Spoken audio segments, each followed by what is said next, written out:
Good evening, Carolina. Coming up tonight, new USC Brain Imaging Health Center, South Carolina women's basketball team moves on to the Sweet 16, and the results of South Carolina's Coolest Things competition. All that and more tonight on Student News at 7.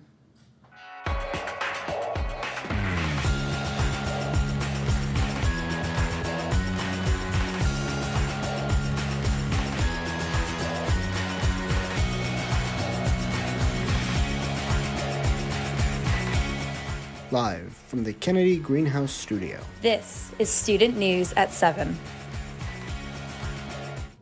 Good evening, Carolina. I'm Gabrielle Cassini. And I'm Lily-Kate Snyder, here to give you the latest in news. The state of South Carolina ranks 11th in the nation for citizens suffering from dementia. And this past week, USC took a groundbreaking step to help lower that number.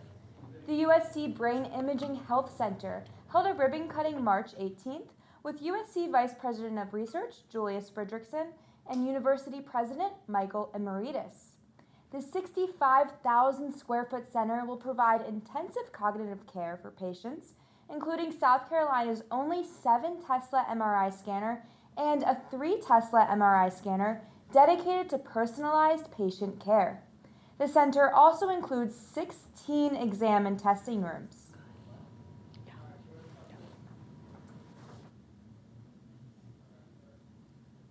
What I really like about it when I go in there is that it was built with really sort of thinking about the patient all the time, because nobody wants to be there.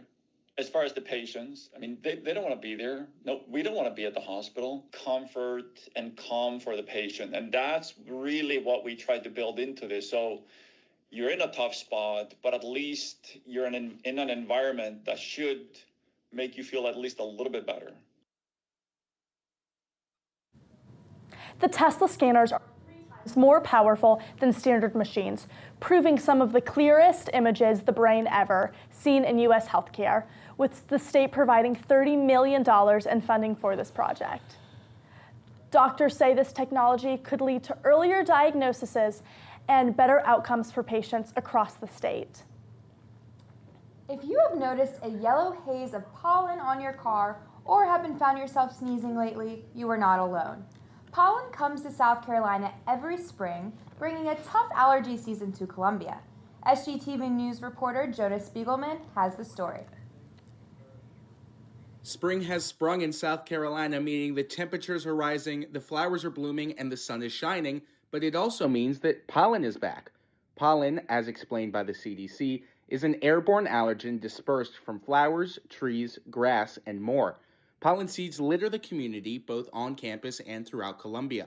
The Weather Channel forecast predicts that the allergen will remain at very high levels over the next 2 weeks, especially tree and grass pollen.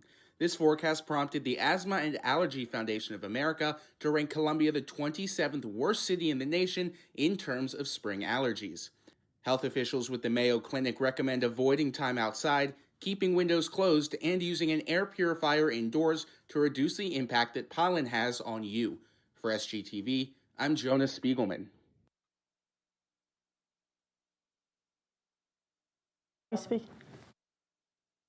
Maybe a burden for many people, pollen is crucial for the environment, helping plants and trees grow along the Palmetto State. USC students may finally see healthier snack options popping up around campus.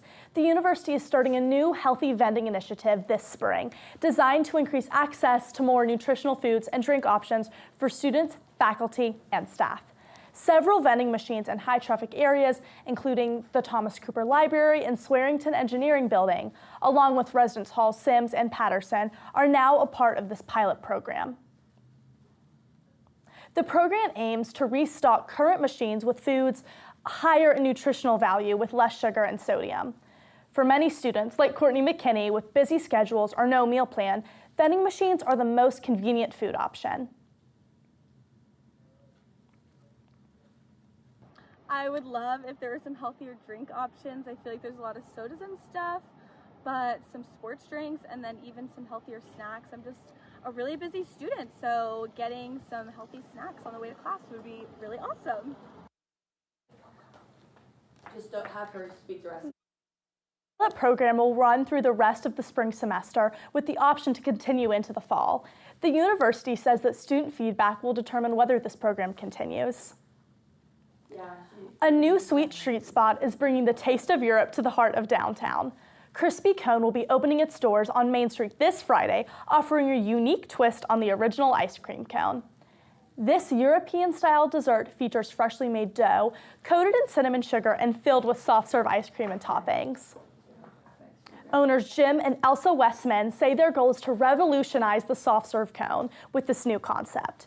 After months of searching for the right location, the owners decided that the mix of students and professionals would make downtown the perfect spot for their new business. The City of Columbia is inviting the community to spring into fun at the free Easter egg hunt at Finley Park. The event will take place Friday, April 3rd from 10 a.m. to 2 p.m., featuring egg hunts, live entertainment, games, and more. This will be for all ages, and families are encouraged to bring their little ones and baskets and enjoy a new tradition in the Midlands. You know, I think that is the cutest thing. It's a little adorable. Easter egg That's hunt. so cute. It's adorable. I miss that so much. Me too. And like all the little jelly beans and like getting sick after. I know. Getting sick after. That's always a joy. Yeah. Coming up after the break, an update on USC basketball.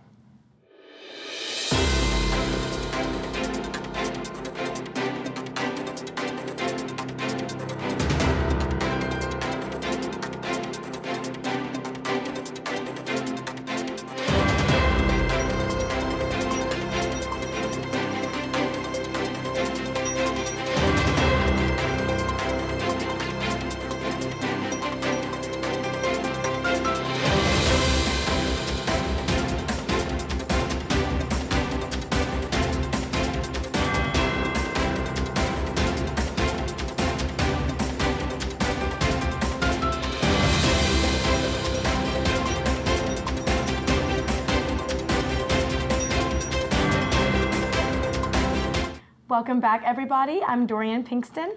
And I'm Carson Batten, here to bring you the latest in sports. The Sweet 16 begins this weekend for March Madness, and what a sweet one it is for Gamecocks women's basketball, who've justified their top seed spot so far with back-to-back wins in the first two rounds. The Gamecocks breezed through round one against the 16th seed Southern University and A&M, securing a final score of 103-34, especially thanks to number 8 Joyce Edwards' new NCAA personal best of 27 points. Just a couple of nights ago, the team went up against the other USC, 9 seed Southern California, opening with a 13-0 lead in the first quarter and cruising to a 40-point lead by the end, securing their spot in the Sweet 16. This game was a special one for senior guard Raven Johnson, who finally reached 1,000 career points during her last ever appearance in Colonial Life Arena. The Gamecocks will face the 4th-seeded Ohio Sooners this Saturday evening in Sacramento, where they hope to continue their winning streak. SGTV will keep you updated on the story. What an eventful week it has been for Gamecock baseball, complete with a 9-4 win over number 4 Arkansas on Sunday. Head coach Paul Maneri was let go on Saturday after beginning this year with a particularly anticlimactic season, with hitting coach Monty Lee taking over as interim head coach and taking the fate of the next day's game in his hands. Fortunately for Lee, the Gamecocks were hot on the diamond with exceptional performances by number 21 Jake Randolph and number 32 Brandon Stone. South Carolina led the game 5-0 until the 5th inning when Arkansas batted 2, but refused to let up, with Randolph going for a second home run and Stone striking out 5.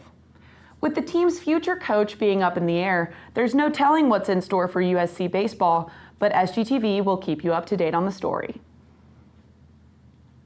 The women's NCAA swimming and diving championships have come to a close, and now it's the men's turn.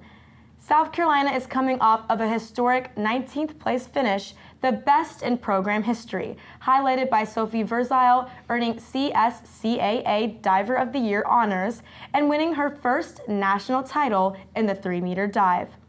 She became the first Gamecock to do so.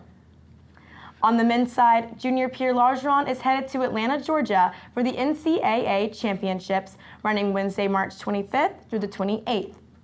Largeron qualified for 3 events, but will compete in the 200 and 500 freestyle on Thursday and Friday, respectively. The French native enters the competition after 2 top 15 finishes at the SEC Championship, and this season he has gathered 9 individual event wins and 1 pool record.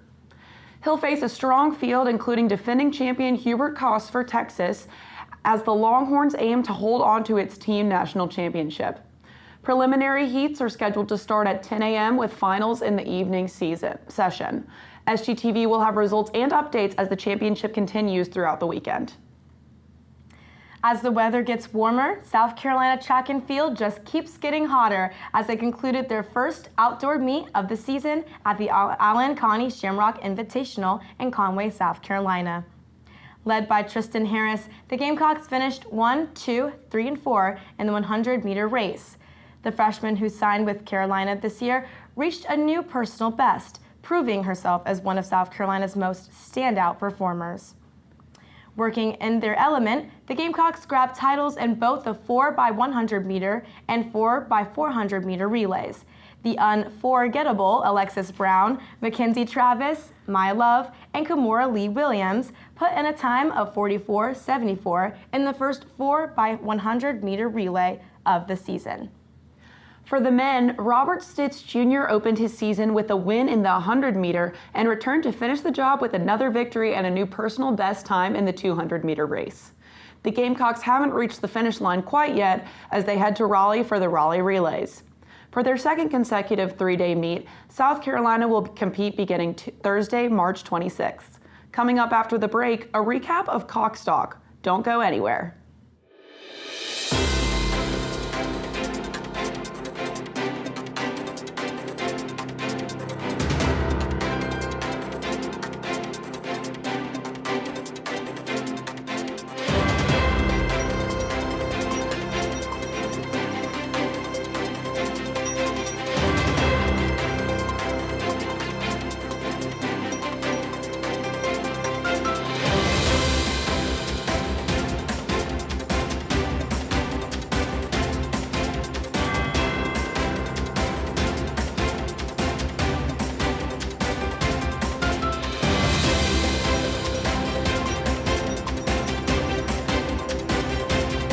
Welcome back, Carolina. I'm Ziya Watt, filling in for Zoe Pippin this week.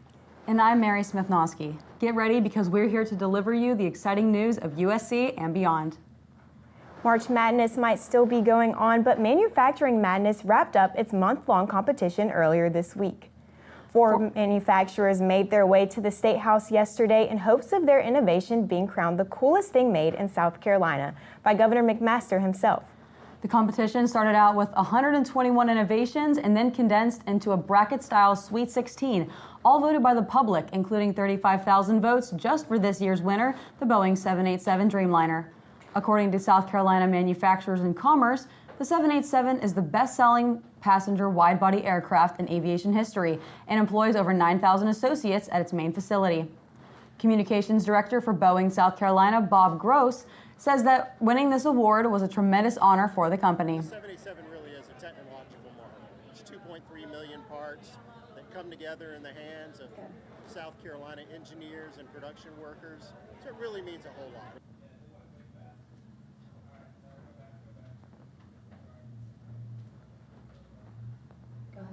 The other finalists included the J-Tech Constant Velocity Joint for SUVs, the PFX Sublight Wall Catheter Liner, and the 3D Heart Cardio Educator. Last night, Carolina Productions' annual Cockstock Music Festival brought the energy of music and hundreds of students out to Blackfield for one of the university's biggest spring traditions. The annual concert took place yesterday, March 24th, with gates opening at 5 p.m. as students lined up early to secure a spot for the show. This year's lineup featured performances from Weston Estate, Social House, and rapper Lil Tyler, who was announced as the final artist ahead of the event. In addition to live music, students had the opportunity to grab free Cockstock merchandise and visit vendor booths like Kendra Scott and enjoy food trucks set up across the venue. Organizers also encouraged attendees to arrive early, offering giveaways like Alani New Energy drinks and photo opportunities throughout the event. Coxstalk continues to be a staple on campus, bringing students together for a night of entertainment, music, and community. Wicked is being performed live in the Koger Center as we speak. Winner of 3 Tonys and a Grammy, the famed musical opened this evening and will be in Columbia through April 4th as part of its 2nd North American tour. Actress Zoe Jensen, who plays Glinda the Good, told the Post-and-Courier that she's never been to Columbia and that visiting places she's never been is one of her favorite parts of national tours like this. The production promises to draw large crowds downtown over the next couple of days, with many showings close to sold out. Tickets can be purchased online at the website at Koger Center. Armadillos have been relocating themselves to the Palmetto State. Meet one of South Carolina's cutest invaders. Wild and 9-banded armadillos are typically found in states such as Texas and Florida, but according to South Carolina Public Radio, they've been rapidly increasing their presence in the Palmetto State over the past few years. Local climate specialist Bob Petroulis says this increasing armadillo population is a result of South Carolina's changing climate. Well, as far north as Orangeburg, they now have armadillos. You know, animals are migrating north as things heat up. While a multitude of migrating armadillos doesn't sound that important, it could affect your life. Although roly and poly at the Bee City Zoo are harmless, wild armadillos are not. Awful wildlife technician Jonathan Rexford says not only will armadillos dig holes and tear up your yard, they can also spread diseases. It can spread leprosy. In their droppings, they have salmonella, so that's be a real concern for your animals. Rexford says he's already captured armadillos in the area, including places like Lexington and 5 Points. Spring is in the air and flowers are blooming, but there were 0 roses given out to bachelors this past Sunday. For the first time in its 23-year history, ABC's The Bachelorette has been canceled. According to USA Today, the reality TV show was canceled in lieu of a leaked 2023 domestic violence video, including Bachelorette lead Taylor Frankie Paul and ex-boyfriend Dakota Mortensen. The Bachelorette is a pre-recorded program, meaning the entire season was already filmed and wrapped up in December. Between production expenses and commercial space, People magazine claims that the cancellation will cost ABC at least $30 million. Taylor Frankie Paul's other hit show, The Secret Lives of Morbin Wise, has also currently paused filming due to ongoing domestic violence investigation between the ex-couple, who also shares a 2-year-old son. You might think one best-selling novel turned multi-million-dollar blockbuster would be enough, but Andy Weir has done it twice. Project Hail Mary, published by Weir in 2021, is a thrilling sci-fi novel that hit the big screen last Friday, March 21st, making it his 2nd novel adapted into a movie. Ryan Gosling stars as Rylan Grace, a science teacher turned astronaut tasked with saving the world from total destruction. The movie was produced by Amazon MGM Studios, and after less than a week in theaters, the film is already being called the studio's biggest hit. Audience members are responding positively to the film, including USC student Molly Stover. As someone who read the book before watching the movie, I think it was such a good adaptation. I watched it 2 times because I liked it so much. The film is being praised for its minimal use of CGI and 0 green screens, meaning most of what you see on screen was practical effects. The movie's production budget is estimated to be around $200 million, but early returns suggest it might be paying off. In less than a week, Hail Mary has grossed over $140 million at the box office, making it the most successful debut movie of 2026 so far. If this left you desperate to read the novel that inspired the film, you're in luck. Columbia's local bookstore shop, All Good Books, will be reading Project Hail Mary for the monthly book club. They're offering a 10% discount on the book and will be hosting a book club discussion this Thursday from 6 p.m. to 8 p.m. at Peacewise Coffee. And with that, we're wrapping up your entertainment news for tonight. After the break, we'll return to finish up tonight's news. Stay with us.